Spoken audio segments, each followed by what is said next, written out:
السلام علیکم ورحمۃ اللہ وبرکاتہ۔ بسم اللہ الرحمن الرحیم۔ صرف 5 منٹ کا مدرسہ قرآن و حدیث کی روشنی میں 25 محرم الحرام، اسلامی تاریخ۔ حضرت اسحاق علیہ السلام کی پیدائش۔ حضرت اسحاق علیہ السلام کی ولادت بسعادت اللہ تعالیٰ کی ایک بڑی نشانی ہے، کیونکہ ان کی پیدائش ایسے وقت میں ہوئی جب حضرت ابراہیم علیہ السلام کی عمر 100 سال اور ان کی والدہ حضرت سارہ کی عمر 90 سال ہو چکی تھی۔ حالانکہ عام طور پر اس عمر میں اولاد نہیں ہوتی ہے۔ جب فرشتوں نے ان کی پیدائش کی خوشخبری دی تو دونوں حیرت و تعجب میں پڑ گئے، مگر فرشتوں نے یقین دلایا اور کہا آپ نا امید مت ہو۔ چنانچہ اللہ تعالیٰ کے حکم سے حضرت اسحاق علیہ السلام پیدا ہوئے۔ اسی سال حضرت ابراہیم علیہ السلام اور اسماعیل علیہ السلام نے بیت اللہ کی تعمیر فرمائی تھی۔ یہ حضرت اسماعیل علیہ السلام سے 14 سال چھوٹے تھے۔ 60 سال کی عمر میں حضرت ابراہیم علیہ السلام نے اپنے بھتیجے کی لڑکی سے ان کی شادی کرائی۔ ان سے 2 لڑکے پیدا ہوئے، ایک کا نام عیسو اور دوسرے کا نام یعقوب تھا۔ اللہ کی قدرت، شکل و صورت کا مختلف ہونا۔ اللہ تعالیٰ نے اپنی قدرت سے ہر انسان کے چہرے پر 2 کان، 2 آنکھیں، ناک، منہ اور ہونٹ بنائے۔ اس کے باوجود سب کی شکلیں، رنگ ایک دوسرے سے مختلف ہے۔ ہر ایک ملک، خطے یا نسل کے لوگوں کی شکل و صورت دوسری جگہ کے رہنے والوں سے بالکل جدا ہے، یہاں تک کہ ایک ہی ماں باپ سے پیدا ہونے والے اولاد کے درمیان شکل و صورت اور رنگ میں بھی فرق ہوتا ہے۔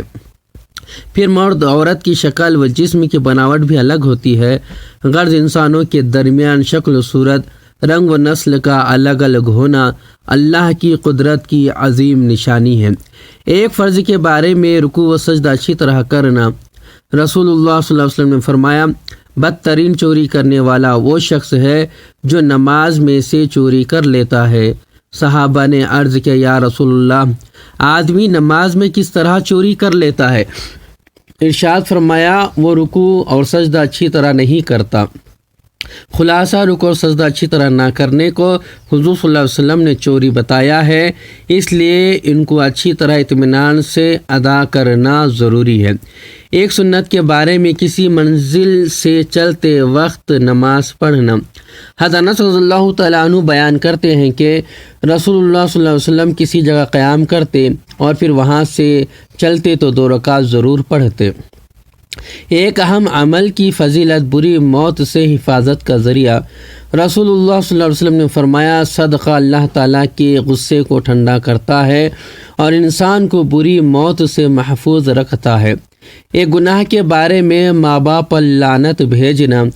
رسول اللہ صلی اللہ علیہ وسلم نے فرمایا سب سے بڑا گناہ یہ ہے کہ آدمی اپنے ماں باپ پر لعنت کرے۔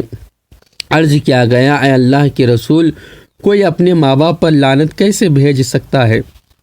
فرمایا اس طرح کہ جب کسی کے ماں باپ کو برا بھلا کہے گا تو وہ بھی اس کے ماں باپ کو برا بھلا کہے گا۔ دنیا کے بارے میں آدمی کا دنیا میں کتنا حق ہے؟ رسول اللہ صلی اللہ علیہ وسلم نے فرمایا ابن آدم کو دنیا میں صرف 4 چیزوں کے علاوہ کسی دوسری چیز کی ضرورت نہیں۔ پہلا گھر جس میں وہ رہتا ہے، دوسرا کپڑا جس سے وہ سطر چھپاتا ہے، تیسرا سوکھی روٹی، چوتھا پانی۔ آخرت کے بارے میں اہل جہنم پر دردناک عذاب۔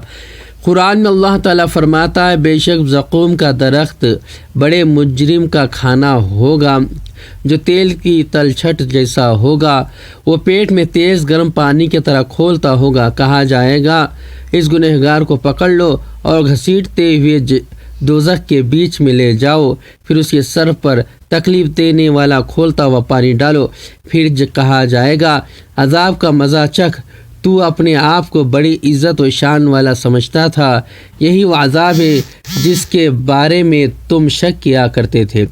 طب نبوی سے علاج۔ حلیلہ سے ہر بیماری کا علاج۔ رسول اللہ صلی اللہ علیہ وسلم نے فرمایا حلیلہ سیاہ کو پیا کرو، اس لیے وہ جنت کے پودوں میں سے ایک پودا ہے جس کا مزہ کڑوا ہوتا ہے مگر ہر بیماری کے لیے شفا ہے۔ فائدہ حلیلہ سیاہ کو ہندی میں کالی ہٹر کہتے ہیں، جسے سل پر گھس کر پیتے ہیں۔ یہ قبض کو ختم کرتی ہے اور بعدی بواسیر میں مفید ہے۔ قرآن کی نصیحت، قرآن میں اللہ تعالیٰ فرماتا ہے جب قرآن پڑھا جائے تو اس کی پوری توجہ سے سنو اور غور سے سنا کرو اور خاموش رہا کرو تاکہ تم پر رحم کیا جائے۔ اللہ تعالیٰ سے دعا کریں کہ اللہ تعالیٰ ان باتوں پر عمل کرنے والا بنائے اور ان باتوں کو یاد رکھنے والا بنائے۔ السلام علیکم ورحمۃ اللہ وبرکاتہ۔